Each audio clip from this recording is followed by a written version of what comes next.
جس وقت بات واضح ہو کر سامنے آ جائے تو پھر بہانہ نہیں بنانا چاہیے. ایک تو ہوتی ہے ضد، ایک ہوتا ہے بہانے خور. خور یہ فارسی میں خوردن سے ہے. خوردن اس کا مصدر، اس کا معنی ہوتا ہے کھانا.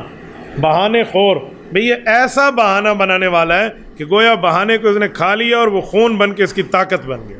یہ ہے بہانے خور. تو بہانے خور کون ہوتا ہے؟ جب سب چیز سامنے آ جائے تو پھر کوئی ایسی الٹی سی اپنی منطق پیش کر دینا جو الٹ پلٹ ہو جائے. یہ حضرت عمر میں نہیں تھا، یہ ابو جہل میں تھا. ابو جہل میں ایسی کئی منطقیں تھیں. حضور پاک علیہ الصلوۃ والسلام کی تلاوت رات کو خود ابو جہل سنتا تھا، لیکن کوئی اور سنتا تو اسے کان میں رکھنے کے لیے روئی دیتا تھا.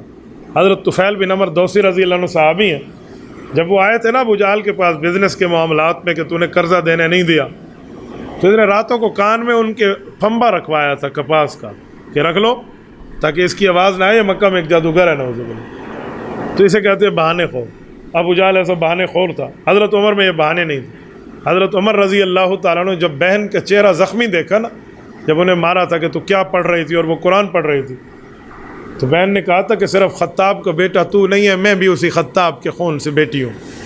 مارنا جو کرنا ہے کر، میں مسلمان ہوں، تیرا بھائی بھی مسلمان ہے. حضرت سعید حضرت عمر کے بہنوئی کا کہا. تو اس وقت بہن کے چہرے کو زخم میں ہی اور خون آلود دیکھ کر حضرت عمر نے بہانہ نہیں کیا.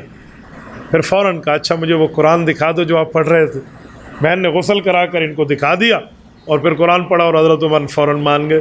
سورۃ نمبر 20 سورۃ طٰہٰ یہ پڑھی تھی، اس کی شروع کی آیات تھی. تو ابو جہل میں بہانے خوری تھی، حضرت عمر میں نہیں تھی.